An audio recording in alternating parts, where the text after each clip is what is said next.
Hi, this is Dr. Ken Richter. You know, cardiovascular disease is the leading cause of death in the United States. About 659,000 people in the United States die from heart disease each year. That's one person dying every 36 seconds.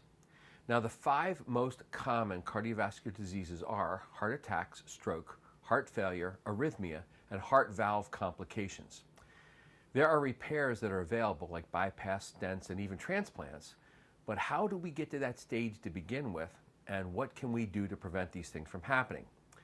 There are 6 factors for cardiovascular disease, and correcting even one of these will have an impact at reducing our risk.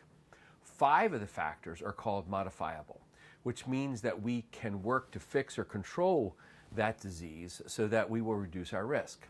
These factors are obesity, hypertension, diabetes, smoking, and hypercholesterolemia. The one risk factor that is not modifiable is family history. We are what we are because of the genes that were given to us by our mom and dad. Now, obviously, that risk factor can't be changed. So, obesity is a common problem in our society. It causes many diseases and worsens other medical conditions. Obesity has a direct effect on the risk of cardiovascular disease, and controlling weight will subsequently lessen that risk and make stroke or heart attack less likely. We all have a great tool to measure whether we have a problem with the weight. Each morning when we get up, if we have trouble getting our clothes on or we stand on a scale that shows that our weight has increased, we know that we have a weight problem. Obesity is a specific diagnosis based off of what is called your body mass index. The BMI measurement is made with your weight and your height to determine whether you are overweight, obese, or morbidly obese. The greater your BMI, then the greater your risk of cardiovascular disease. Hypertension, or high blood pressure, is very common in the United States today. It is difficult to get an accurate reading for a blood pressure, and we should rely on our family physicians to check our blood pressure at different times in our lives. Blood pressure monitoring machines are available in every drugstore and on Amazon. Our blood pressures will change throughout the day and are affected by how we sleep, how we eat, and how much we weigh and how much weight we're carrying on our body. Blood pressures will change throughout the day and will vary depending on our activity.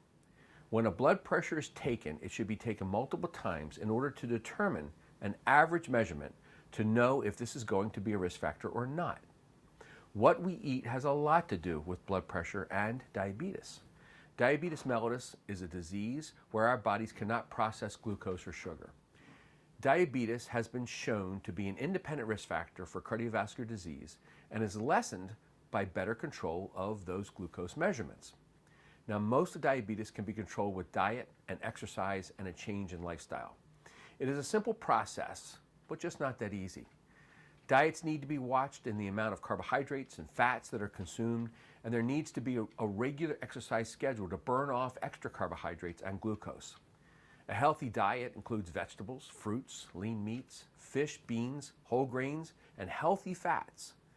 You can limit the amount of processed foods such as hot dogs, white flour such as crackers and white bread, and sweet or sugary foods such as soda and dessert foods. You may also need to avoid foods that are high in sodium, which can increase your blood pressure. Sodium is found in table salt and many prepared foods, especially canned foods. Although some research suggests that alcohol can help protect against heart disease, moderation is the key. Limit how much alcohol you drink. This means no more than 1 alcoholic drink per day for women and 2 alcoholic drinks a day per men. Cigarettes. Smoking cigarettes is the single worst thing that you can do for your health. Cigarettes are the cause of many cancers and are a significant risk factor for cardiovascular disease. The treatment is to stop smoking. There are no workarounds. Even smoking 2 cigarettes a day will increase your chances of having a cardiovascular event like a heart attack or a stroke.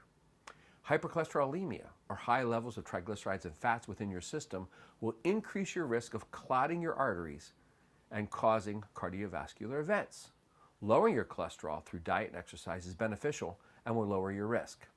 To know if your cholesterol is elevated, you will need a lab test called a lipid panel. This lab test will show whether your cholesterol is high, and also you will be able to determine whether you have higher levels of good or bad cholesterol. Most of our cholesterol problems are genetic in nature. So if you have a question about this, you can ask your mom or your dad or your brothers and sisters if they are currently being treated for hypercholesterolemia and lipid problems.